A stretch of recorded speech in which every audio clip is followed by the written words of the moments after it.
So good day everyone. I am Pauline Celestre and I am your reporter for today.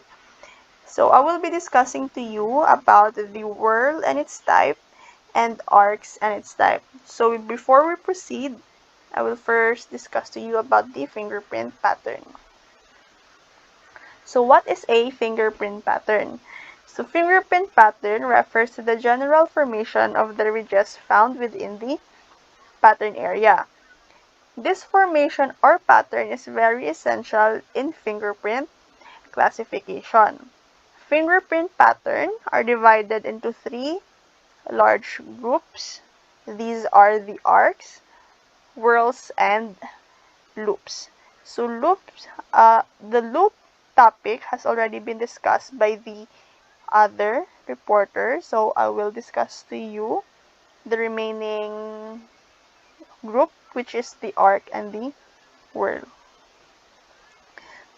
Uh, in this figure, it is shown the pattern frequency of the loop, arc, and whirl. So loop is consist of 65%.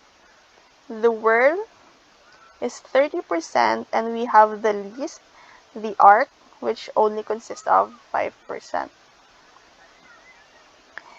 So let's proceed to the main topic. So first we have the arcs. So a pattern in which the ridges flow from one side to the other side without recurving. Always remember that arc has no delta and core. Its frequency of appearance in all fingers is only 5%. So what are the characteristics of an arc? Always remember that the characteristic of an arc, the ridge flow without a recurving. It has no delta and core, and it has no ridge count.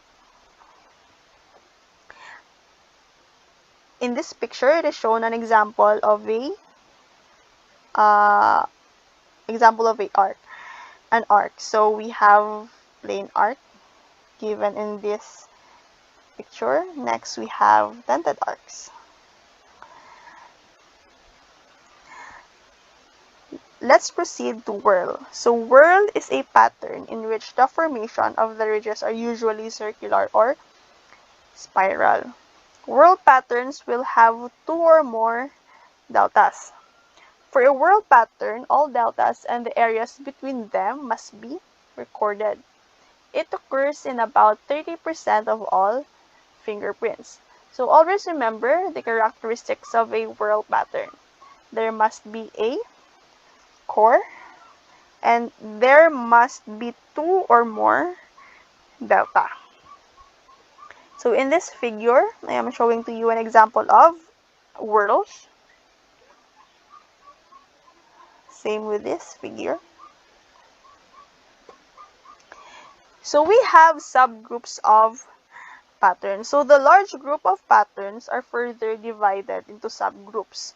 So by means of a mean width variation that can be found in the same general group. So the subdivisions are as follows. So in arc, we have plain arc and dented arc. In loops, we have radial loops and ulnar loops. And in whirls, we have plain whirls, double loop, central pocket loop, and accidental whirl. So this is the arc frequency. So in dented arc, we have 40%, while in plain arc, we have 60%. For the whirl frequency, we have plain whirl with 71%, central pocket loop with 13%, as well as the double loop with 13% also, and accidental we have only 3%. So we have here the example type of the arc. So the first type is we have the plain arc. So plain arc is one of the two arcs that belong to an arc family. The ridges of this type enter from one side to the other side without recurving. It has a slight upward curve or a wave at the center with no angular ridge, formulation, or upthrust. So this is what is meant when it says that it has a slight upward curve or a wave at the center. Muna siyang namin niya. So this is an example of a plane arc. Next we have dented arc. So a dented arc is a type of pattern which most of the ridges appear like a arc and the ridges at the center looks like a dent, or the ridges rise higher at the center, or one with upward thrust having an angle of 45 degrees. So this pattern resembles like a loop but does not possess all the characteristics or essentials of a loop. So always remember the difference between the dented arc and the plane arc. So dented arc differs from plane in a sense that dented arc rays higher while plane arc rays slightly at the center. So this is what it meant like, or this is what it looks like. So when we say dented arc, ang mas ga-raise siya higher compared sa plane arc. Sa center, ga-raise higher kag may upward thrust. So that is the difference between the dented arc and the plane arc. Next, we have types of dented arc. So the type in which ridges at the center form a definite angle. Example is the 90 degrees or less. Next, the type in which one or more ridges at the center form an upthrust. An upthrust is an ending ridge of any length rising at a sufficient degree. Next, we have the type approaching the loop type, possessing two of the basic or essential characteristics of the loop, but lacking the third.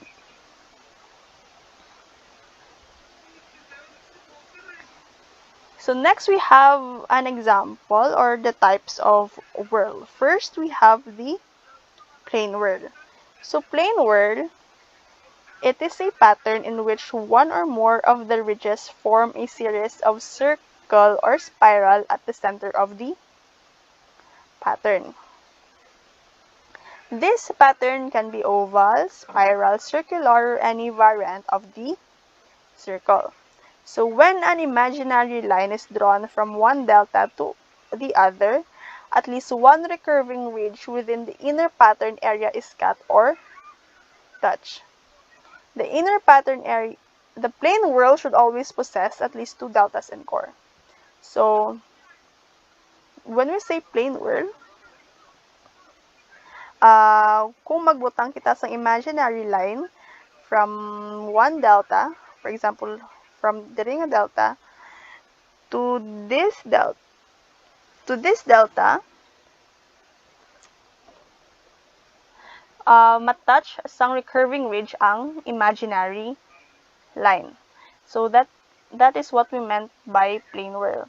So kung matouch sang sang recurving ridge ang imaginary line nga dugtong from one delta to another delta, then that is considered as a plane whirl. Next, we have central pocket loop.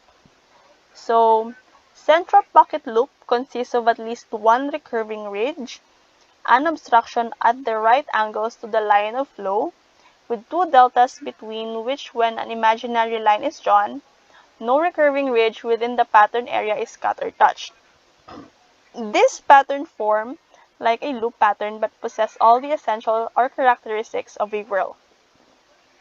So the difference between plane whirl from the central pocket loop is when you put an imaginary line from one delta to the other delta, wala ga-touch sa imaginary line ang recurving ridge sang central pocket loop.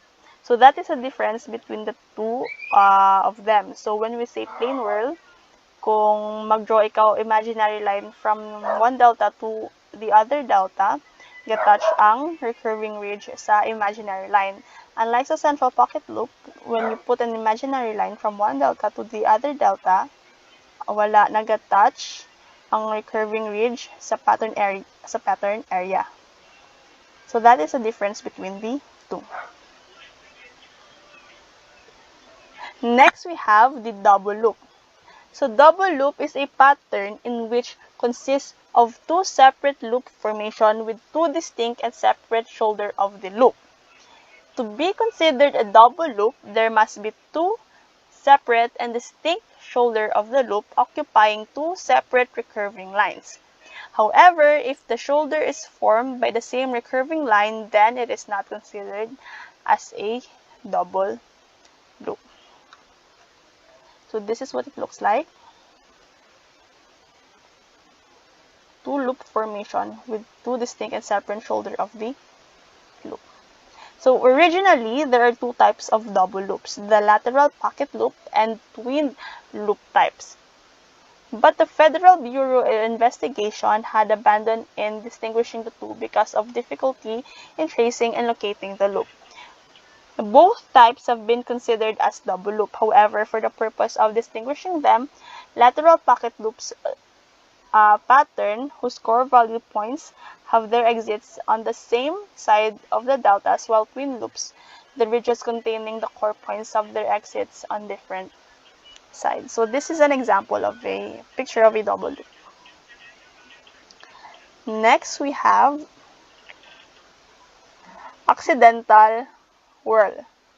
So accidental whirl is a pattern which consists of two or more type of pattern in a singular pattern area with the exemption of plain arc, or a pattern which possesses some of the requirements for two or more different types, or a pattern that conforms to none of the definition. So it is a pattern consisting of two or more types. So in accidental whirl may be a combination of whirl and loop, whirl and dented arc, loop and dented arc, loop and central pocket loop, double loop and central pocket loop, or other such combinations. If any of those patterns is combined with plain arc, kung may plain arc na na-combine, it is not considered as a accidental whirl. So whirl tracing. So the whirl type of patterns are further classified according to its whirl tracing. So it is either inner, knitting, or outer. The whirl tracing is essentially useful for fingerprint classification purposes, particularly in obtaining subsecondary and the major classification. Whirl tracing is done by locating or identifying the tracing ridge, and examining its direction. The following are to be considered in whirl tracing. So in whirl tracing, we'll always start from left delta to the right delta. When the tracing ridge abruptly terminates, the next lower ridge shall be the continuation. If the tracing bifurcates, the lower branch of the bifurcation shall be considered. Trace from the farthest left delta to a point opposite the furthest delta when there are three or more deltas are present. In tracing double loops or accidental loops, when the tracing passes inside of the right delta, stop at the nearest point of the right delta on the upward trend. If no upward trend is present, continue tracing until a point opposite the right delta or the delta itself is reached. So these are the example. We have the inner whirl. So when the tracing ridge goes above or inside to the right delta, it has a ridge count of 3 or more intervening between the tracing ridge, then the delta is called inner whirl. So this is an example. Always remember that in inner whirl, it goes above the right delta, and it must have a ridge count of 3 or more intervening between the tracing ridge. So this is a inner whirl.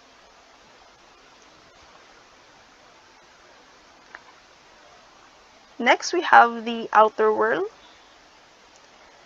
When the tracing ridge goes below or outside the right delta, it has a ridge count of 3 or more intervening between the tracing ridge and the right delta. It is called outer. So when it goes below or outside the right delta, it is called as outer whirl.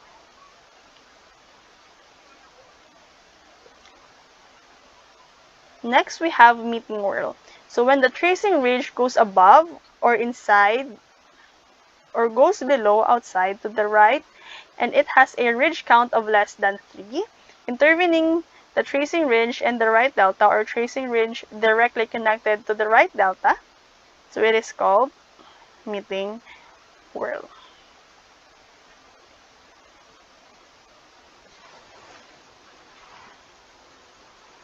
So that is all for my topic. The next topic will be discussed by Sir Marcus. Thank you for listening and God bless.